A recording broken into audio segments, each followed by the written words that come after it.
दूसरे नंबर पर आता है टीवी टेलीविज़न, तीसरे पर रेडियो और चौथे पर आता है इंटरनेट। इन्हीं विषयों पर आज हम चर्चा करने वाले हैं। पहला है हमारा प्रिंट मीडिया।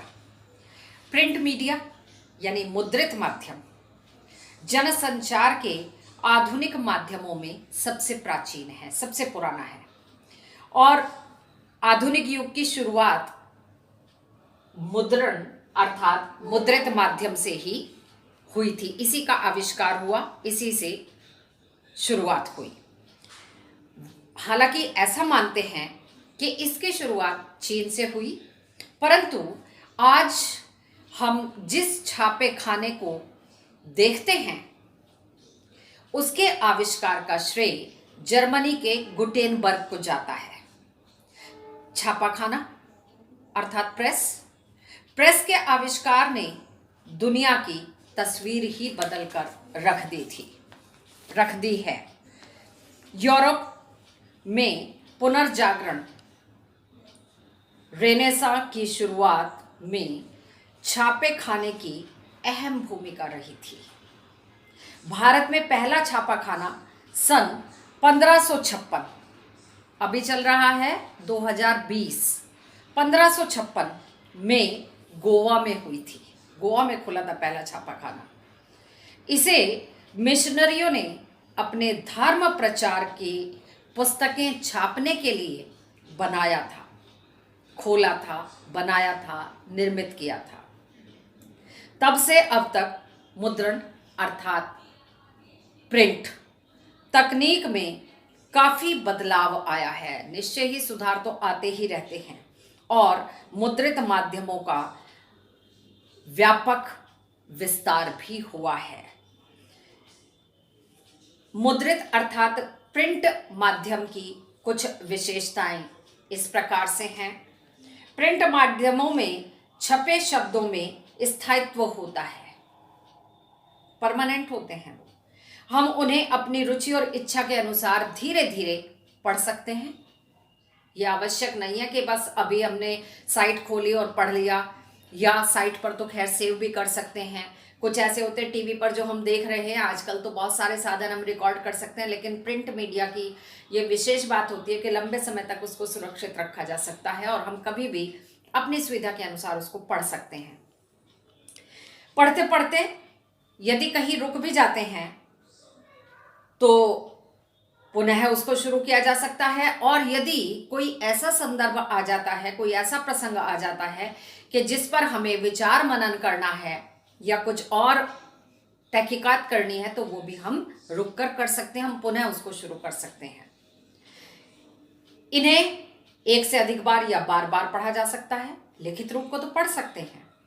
इसे पढ़ने की शुरुआत किसी भी पृष्ठ से की जा सकती है। सपोज कीजिए आपकी कोई पुस्तक है, आपने वितान पुस्तक ली या अन्य कोई पुस्तक ली, तो यह आवश्यक नहीं है कि आप फर्स्ट पेज से ही पढ़ेंगे उसको।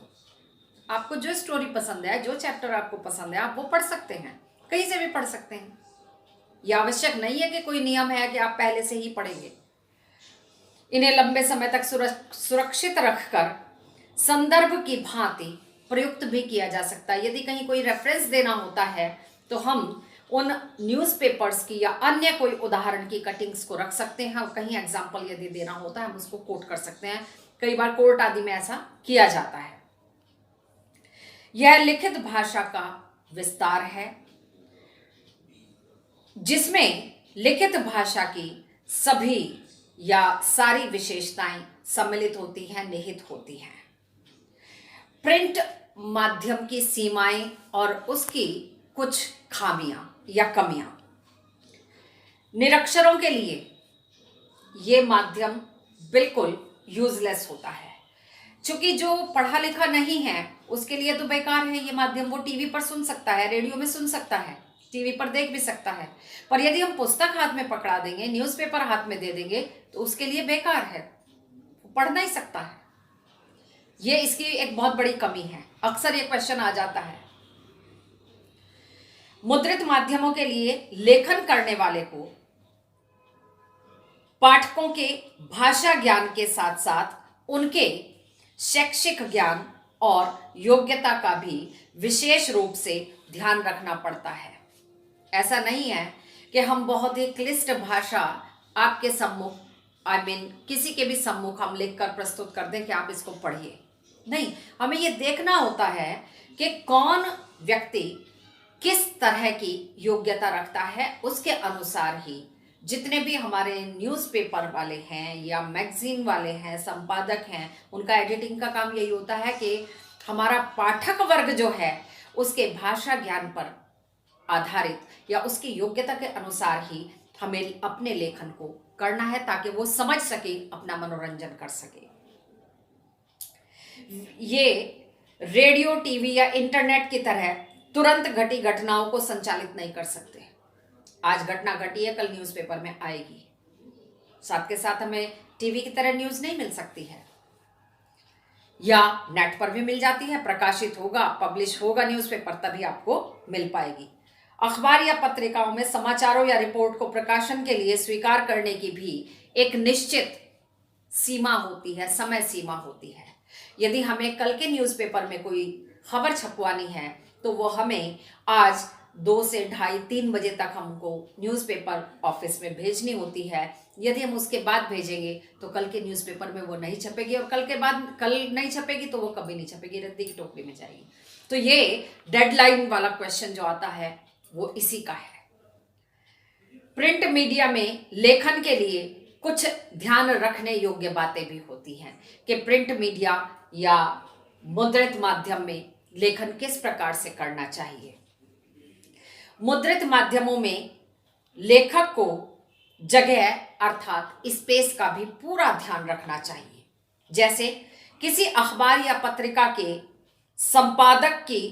संपादक ने अगर 250 शब्दों में कोई रिपोर्ट, फीचर, आलेख या कोई आर्टिकल लिखने के लिए दिया है तो उस शब्द सीमा का ध्यान लिखने वाले को अवश्य रखना पड़ेगा। इसका कारण यह होता है कि अखबार या पत्रिका में जितना उन्होंने स्पेस दिया है उतने में ही छप सकता है। यदि हम उसे बहुत बढ़ा चढ़ा कर लिखेंगे या लंबा कर देंगे तो वो फिर वहां के लिए उपयोगी नहीं रह सकता। इसलिए हमें स्पेस का ध्यान, यानी न्यूज़पेपर में कितना हमें स्पेस मिला, कितना कोना मिला, कितनी जगह मिली है, उसका ध्यान रखना पड़ता है। मुद्रित माध्यम के लेखक या पत्रकार को इस बात का भी ध्यान रखना पड़ता है कि छपने से पहले आलेख में, फीचर में, न्यूज़ में, रिपोर्ट में मौजूद सभी गलतियों और अशुद्धियों को दूर कर देना चाहिए, क्योंकि एक बार प्रकाशन के बाद वह गलती या अशुद्धि ठीक नहीं की जा सकती। वो वही चिपक जाएगी, लिखी जाती है, पब्लिश हो जाती है, उसे सुधारने का फिर अवसर नहीं मिलता है। और यदि उसका खंडन करना होता है तो अगले अंक में उस खबर के लिए जो गलती की जाती है उसका खंडन किया जाता है। फिर भाषा सरल, सहज और बोधगम्य, जो सबको समझ में आने वाली हो, ऐसी भाषा का प्रयोग अपने लेखन में करना चाहिए। शैली रोचक होनी चाहिए ताकि पाठकों को रुचि कर लगे और मनोरंजन भी हो, साथ साथ समाचार भी मिल जाए। विचारों में प्रवाहमयता और तारतम्यता होनी चाहिए। ऐसा ना हो कि पहले तो हमने प्रसंग दे दिया कोई एक खेल का और उसके बाद हमने ले लिया वो सेंसेक्स का ले लिया या किसी और जगत का ले लिया। तो ऐसा नहीं, तारतम्यता होनी चाहिए। एक विषय लिया है तो उसी पर हमको आगे लिखना होता है। नेक्स्ट हमारा दूसरा विषय आता है टीवी। इसके बाद हम ले लेते हैं टेलीविजन को। टेलीविजन आप सब भली भांति जानते हैं, सबके घरों में भी है। देखने में कोई ऐसी हमें परेशानी नहीं होती है। और टीवी के बारे में तो बहुत सारी ऐसी बातें हैं कि जिनको हम बहुत अच्छे तरीके से जानते। Breaking news, flash. टेलीविज़न में ध्वनि से अधिक, ध्वनि तो खैर महत्ता रखती है, दृश्यों की भी बहुत बड़ी महत्ता होती है। कुछ दृश्य दिखाए जाते हैं, कहने की उतनी आवश्यक, दृश्यों से भी समझा जा सकता है। जब शुरू में पिक्चरें हमारी बननी शुरू हुई थी तब उनमें आवाज़ नहीं होती थी, डायलॉग्स नहीं होते थे, मूक फिल्में उनको बोला जाता था। तो यह टेलीविज़न के माध्यम के अंतर्गत ही आता है। टेलीविज़न में दृश्यों की महत्ता सबसे आवश्यक होती है।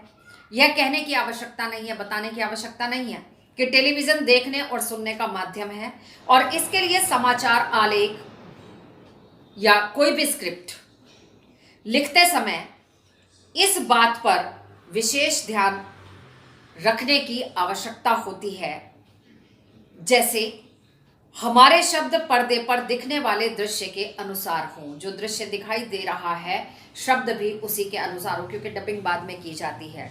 टेलीविज़न लेखन प्रिंट और रेडियो दोनों के माध्यमों से बिल्कुल अलग होता है। काफ़ी कुछ अलग होता है इसमें कम से कम शब्दों में अधिक से अधिक बात या सूचना या खबर बताने की, समझाने की कला का प्रयोग किया जाता है। टीवी के लिए खबर लिखने की बुनियादी शर्त दृश्य के साथ लेखन की होती है। ये भी एक नया ही काम होता है कि दृश्य भी चलेगा और उसके साथ साथ न्यूज़ को पढ़ा जाएगा या समझाया जाएगा। दृश्य यानी कैमरे के से लिए गए शॉट्स जिनके आधार पर खबर लिखी जाती है, बुनी जाती है, तैयार की जाती है। अगर शॉट्स आसमान के हैं तो हम आसमान की ही खबर को लिखेंगे, उसी बात को लिखेंगे, समंदर की नहीं। हम चित्र आसमान का दिखा रहे हैं, सूचना समंदर की दे रहे हैं या पहाड़ की दे रहे हैं, बेमेल हो जाएगा और कोई दर्शक उस सूचना को नहीं देख पाएगा। अर्थात इन सब चीज़ों का हमें ध्यान रखना पड़ता है। टीवी खबरों के अलग अलग चरण होते हैं।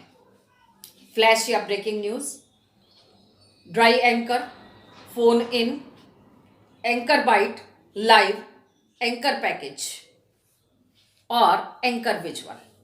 पहला है फ्लैश या breaking news. Questions previous class में भी लिखवाए हैं मैंने और इस वर्ष भी पीपीटी के माध्यम से दिए हैं। सबसे पहले कोई भी बड़ी खबर फ्लैश या ब्रेकिंग न्यूज़ के रूप में तत्काल कम से कम शब्दों में दर्शकों तक पहुंचाई जाती है। ड्राई एंकर, इसमें एंकर केवल खबर पढ़कर सुनाते हैं, इसमें दृश्य नहीं होते हैं, सीधे यही बताते हैं कि कब, कहां, क्या, कब और कैसे हुआ। दृश्य इसमें नहीं होते हैं। फोन इन, इसके बाद खबर का विस्तार किया जाता है और एंकर घटनास्थल से रिपोर्टर से फोन पर बात करके सूचनाएं दर्शकों तक पहुंचाते हैं। इसके बाद आता है एंकर विजुअल। एंकर विजुअल यानी घटना के दृश्य, और जब वहां के दृश्य विजुअल मिल जाते हैं तब उन दृश्यों के आधार पर खबरों को लिखा जाता है और जो भी एंकर उन खबरों को पढ़ता है, इस खबर की शुरुआत के आरंभ में ही सूचना और दृश्य दिए जाते हैं। बाद में कुछ अन्य दृश्य भी दिखाए जाते हैं। एंकर बाइट, बाइट यानी कथन। टेलीविजन पत्रकारिता में बाइट का बहुत महत्व है। टेलीविजन में किसी भी खबर को पुष्ट करने के लिए, उसको उसके सत्यता को प्रमाणित करने के लिए इससे संबंधित बाइट दिखाई जाती हैं। जैसे घटनास्थल पर कई बार वो रिपोर्टर जो होता है अन्य लोगों से पूछता है कि ये घटना कैसे आपने देखी थी, आप थे उस समय वहां, तो कैसे घटित हुई। इस तरह का, इनको एंकर बाइट कहते हैं। संबंधित बाइट दिखाई जाती है किसी घटना की सूचना देने और उस दृश्य को दिखाने के साथ साथ ही उस घटना के बारे में जो प्रत्यक्षदर्शी होते हैं उनकी बातों को सुनवाया जाता है। लाइव, लाइव यानी किसी भी खबर का घटना स्थल से सीधा प्रसारण करना। एंकर पैकेज, एंकर पैकेज किसी भी खबर को संपूर्णता के साथ पेश करना कहलाता है या पेश करने का एक माध्यम है। इसमें संबंधित घटना के सभी दृश्य, उनसे जुड़े लोगों की बाइट, ग्राफिक के जरिए जरूरी सूचनाएं, यानी कुल मिलाकर ये जो 4-5 पॉइंट बताएं, इन सब का सम्मिश्रण इसमें होता है, जिसको एंकर पैकेज कहते हैं। इसके बाद नेक्स्ट आता है हमारा रेडियो। रेडियो श्रव्य माध्यम है। रेडियो में दृश्य नहीं होते, केवल हम सुन सकते हैं, जबकि टीवी में हम दृश्य भी देखते हैं और उनकी खासी महत्ता होती है। इसमें सब कुछ ध्वनि, स्वर और शब्दों का खेल होता है। इन सब वजहों से रेडियो को श्रोताओं से संचालित माध्यम माना जाता है, क्योंकि श्रोता जब तक रुचि नहीं लेंगे तब तक कोई भी माध्यम हमारा सफल नहीं हो सकता। रेडियो पत्रकारों को अपने श्रोताओं का पूरा ध्यान रखना चाहिए, वैसे रखते ही हैं। इसकी वजह है कि अखबार के पाठकों को यह सुविधा उपलब्ध रहती है कि वे अपनी पसंद और इच्छा से कभी भी और कहीं भी अपनी मनपसंद सूचना या आर्टिकल को पढ़ सकते हैं। अगर किसी समाचार, लेख या फीचर को पढ़ते हुए कोई बात समझ में नहीं आई तो पाठक उसे फिर से पुनः पुनः भी पढ़ सकते हैं। रेडियो में ऐसा नहीं होता है। कुछ ऐसी बातें हैं रेडियो में जो ध्यान रखने योग्य हैं, जिनके द्वारा हम इसको अच्छे से स्पष्ट कर सकते हैं। रेडियो में अखबार की तरह पीछे लौटकर सुनने की सुविधा नहीं होती है। टीवी में आजकल रिकॉर्डिंग का एक हमारे पास जो नए टीवी आ रहे हैं, उनमें हम अपने पसंद वाले जो कोई भी प्रोग्राम है उसको हम रिकॉर्ड कर सकते हैं। रेडियो में ऐसी सुविधा नहीं होती है। अगर रेडियो बुलेटिन में कुछ भी भ्रामक या अरुचिकर होता है तो संभव है कि श्रोता तुरंत उस स्टेशन को बदल देता है या बंद कर देता है। दरअसल रेडियो मूलतः एक रेखीय लीनियर माध्यम है और रेडियो समाचार बुलेटिन का स्वरूप, ढांचा और शैली इस आधार पर ही निश्चित की जाती है, तय की जाती है। रेडियो की तरह टेलीविजन भी एक रेखीय माध्यम है, लेकिन वहां शब्दों और ध्वनियों की तुलना में दृश्य, तस्वीर अधिक महत्व रखते हैं। ये डिफरेंस है इन दोनों में। समाचार लेखन की उल्टा पिरामिड शैली, दो शैली होती हैं, सीधा पिरामिड शैली और उल्टा पिरामिड शैली। उल्टा पिरामिड शैली में समाचार के सबसे महत्वपूर्ण तथ्य को सबसे पहले लिखा जाता है और उसके बाद घटते हुए महत्व क्रम के अनुसार अन्य तथ्यों और सूचनाओं को उसमें लिखा और बताया जाता है। इसी के अंतर्गत एक और शब्द है इंट्रो, समाचार से संबंधित है। समाचार के इंट्रो या लीड को हिंदी में मुखड़ा भी कहते हैं। इसमें खबर के मूल तत्व को शुरू की 2-3 पंक्तियों में ही बताया जाता है और यह खबर का सबसे अहम प्रमुख हिस्सा माना जाता है। बॉडी, कलेवर भी कहते हैं इसको। इस भाग में समाचार के विस्तृत ब्यौरे को घटते हुए घटनाक्रम के अनुसार या महत्व क्रम के अनुसार लिखा जाता है और अंतिम होता है समापन। इस शैली में अलग से समापन जैसी कोई वस्तु चीज नहीं होती है।